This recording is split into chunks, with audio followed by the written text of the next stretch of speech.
Je m'appelle Frankie Narcisse. Je vous invite aujourd'hui à une école bien spéciale, une école que tout croyant en Jésus-Christ aurait bien aimé fuir si c'était possible. Je parle de l'école de la souffrance. J'ai terminé récemment pour une énième fois la lecture systématique du livre de Job. Tout au cours de cette lecture, l'Esprit de Dieu m'a parlé sur un point précis de l'émouvante histoire de ce croyant qui a souffert. Ces souffrances n'étaient pas hors de la volonté de Dieu, mais dans sa volonté souveraine, en dépit du fait que Dieu avait tant d'estime pour cet homme. Et cette conclusion m'a amené à me poser une question. Se pourrait-il que notre manière de voir la souffrance et d'y répondre aujourd'hui soit tout à fait contraire à celle des hommes et des femmes de foi du passé? Se pourrait-il que la réponse donnée à la souffrance par les ténors de l'évangile dit de la prospérité, de la santé et du succès ne soit pas conforme à la lettre et à l'esprit de l'écriture? Se pourrait-il que des hommes et des femmes d'église aient inventé un évangile bien plus inspiré du rêve américain et des illusions de l'humanisme séculier que des saintes écritures? Se pourrait-il qu'on ait inventé un évangile qui ne peut être prêché dans une grande partie du monde où la souffrance, sous forme de persécution, d'emprisonnement, de privation, est le lot quotidien des disciples de Jésus-Christ?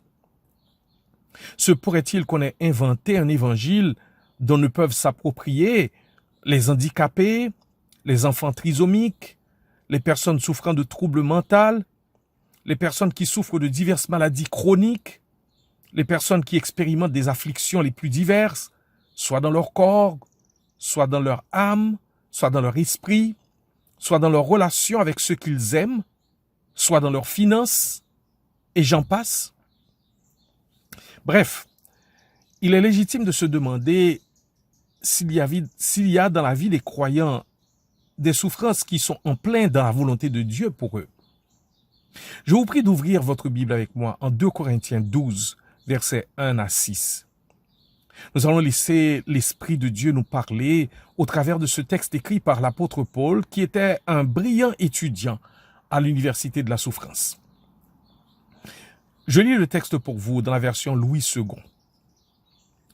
Il faut se glorifier? Cela n'est pas bon. J'en viendrai néanmoins à des visions et à des révélations du Seigneur. Je connais un homme en Christ qui fut, il y a 14 ans, ravi jusqu'au 3e ciel. Si ce fut dans son corps, je ne sais. Si ce fut hors de son corps, je ne sais. Dieu le sait. Et je sais que cet homme, si ce fut dans son corps ou sans son corps, je ne sais, Dieu le sait, fut enlevé dans le paradis et qu'il entendit des paroles ineffables qu'il n'est pas permis à un homme d'exprimer. Je me glorifierai d'un tel homme, mais de moi-même, je ne me glorifierai pas sinon de mes infirmités. Si je voulais me glorifier, je ne serais pas un insensé, car je dirais la vérité, mais je m'en abstiens afin que personne n'ait à mon égard une opinion supérieure à ce qu'il voit en moi ou à ce qu'il entend de moi.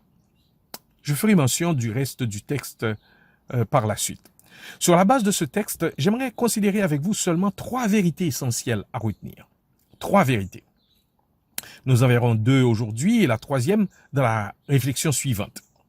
Premièrement, il y a bien souvent une écharde dans la vie de tout enfant authentique de Dieu en Jésus-Christ.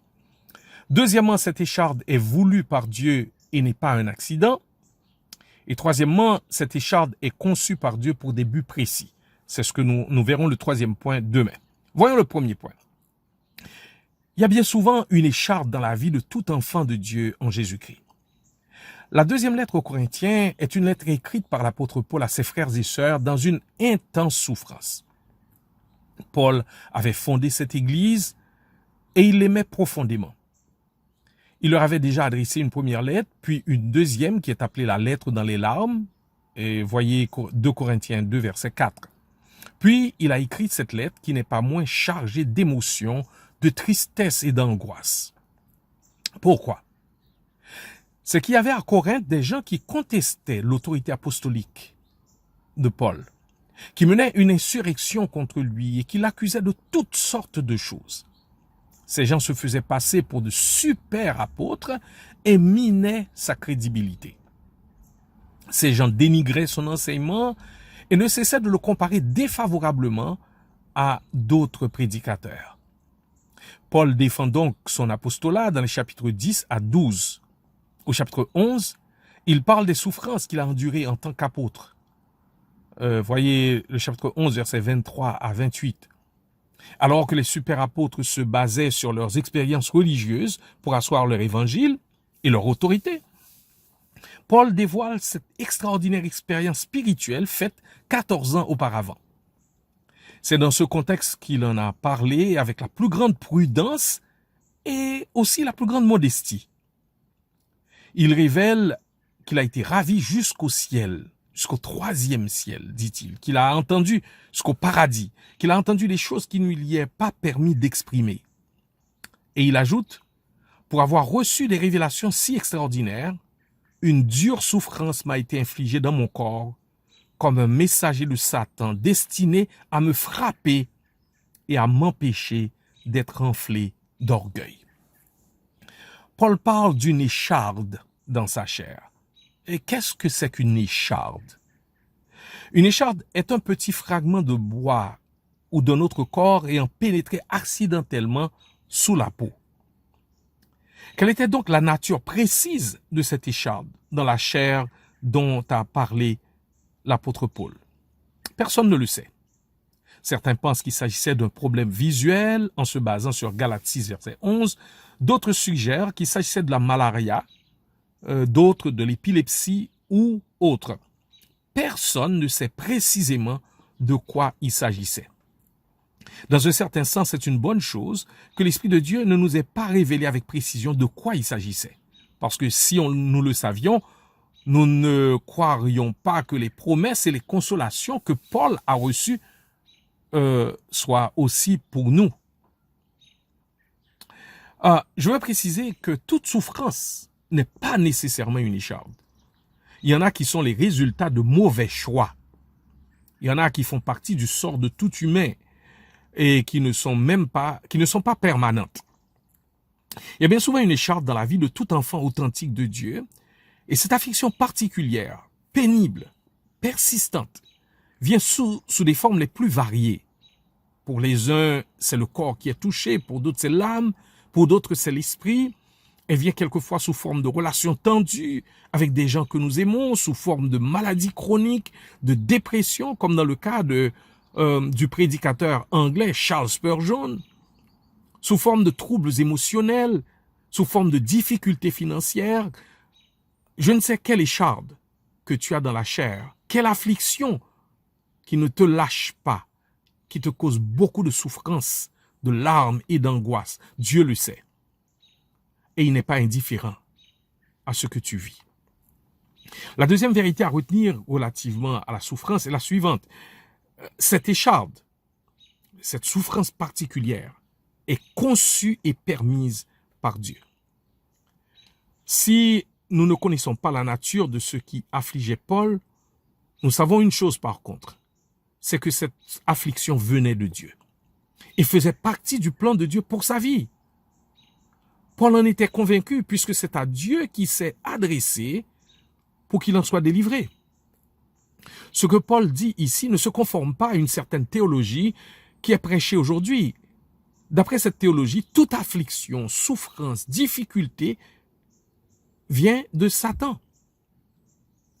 Il convient donc de prononcer quelques hocus pocus pour chasser les démons de ceci ou de cela et on va en être délivré. Contrairement à ce qu'affirme cette théologie de la prospérité, de la santé et du succès, Job, ce géant dans la foi, a dit en Job 5, verset 7, « L'homme naît pour souffrir, comme l'étincelle pour voler. » Et encore, l'homme né de la femme, sa vie est courte, sans cesse agitée. Salomon dit, tous ces jours ne sont que douleur et son partage n'est que chagrin. Même la nuit, son cœur ne se repose pas. C'est encore là une vanité. Ecclésiaste, chapitre 2, verset 23. Quand il y a une écharde qui est en train de troubler ta vie, toi qui vis en Christ, oui, quand il y a une écharde qui te cause beaucoup de souffrance, il te faut te rappeler que rien qui n'est pas dans le plan souverain de Dieu ne peut venir affecter ta vie. Je veux bien dire, je veux répéter, rien qui n'est pas dans le plan souverain de Dieu ne peut venir affecter ta vie. Toi qui t'es repenti de tes péchés et qui as placé ta confiance totale en Jésus-Christ. Dans la souffrance la plus atroce, Dieu peut être glorifié par le croyant qui sait que sa vie n'est pas entre les mains des démons ni des hommes,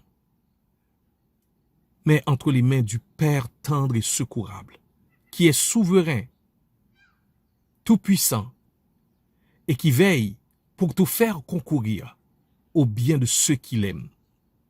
Bien que l'initiative des épreuves de Job soit venue de Satan, à aucun moment de la durée, son attention ne s'est fixée sur Satan. Du début à la fin, c'est Dieu qu'il voit. C'est avec Dieu qu'il plaide.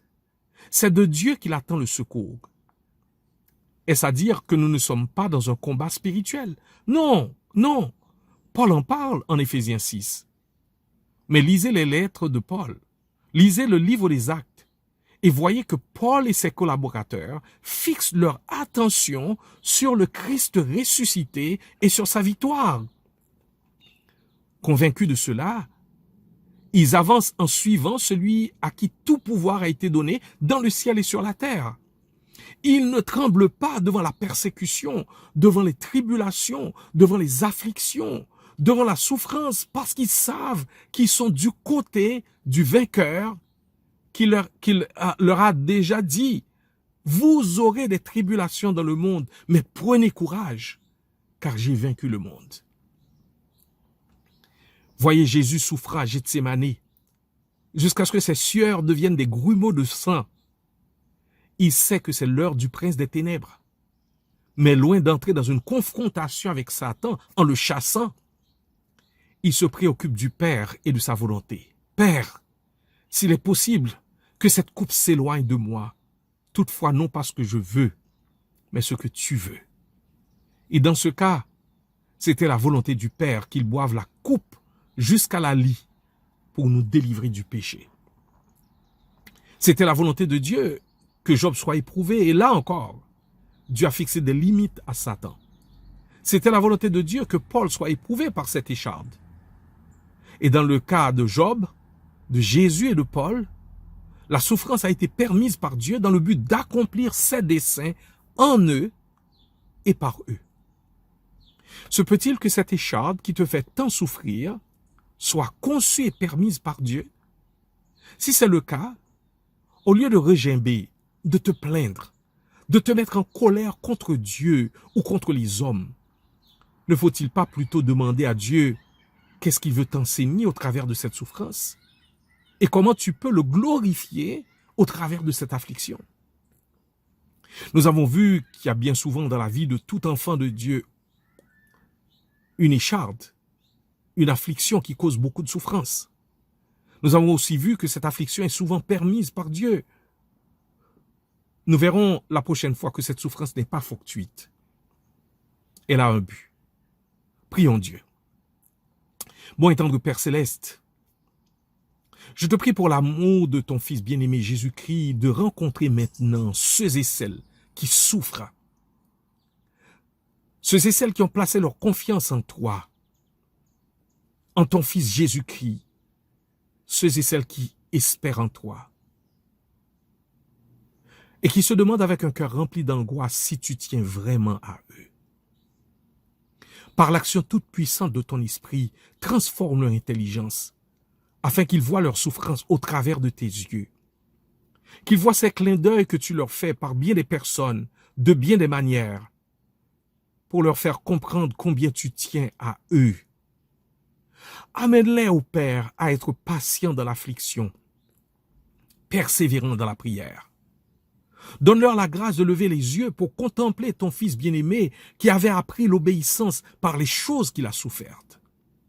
Accorde-leur la grâce non seulement de considérer les souffrances de ton cher Fils, mais aussi de participer à la communion de ses souffrances, et qu'ainsi ils reprennent courage. Amène-les à ce point où, se soumettant entièrement à ton contrôle sur toute chose, ils viennent à s'exclamer « Heureuse souffrance qui m'a valu une si grande connaissance de toi, une intimité si grande avec toi, un amour si exclusif et passionné pour toi. » Que dans l'attente de la réalisation de la bienheureuse espérance des rachetés en Jésus-Christ, ils puissent t'offrir une adoration de soumission au sein de leur détresse, et qu'ils se réjouissent dans l'attente de ce jour où tu sécheras toute larme de leurs yeux. Ce jour où il n'y aura que bonheur, joie, paix en ta présence pour l'éternité. C'est au nom et par les mérites infinis de ton divin Fils bien-aimé Jésus-Christ que nous t'avons ainsi prié. Amen.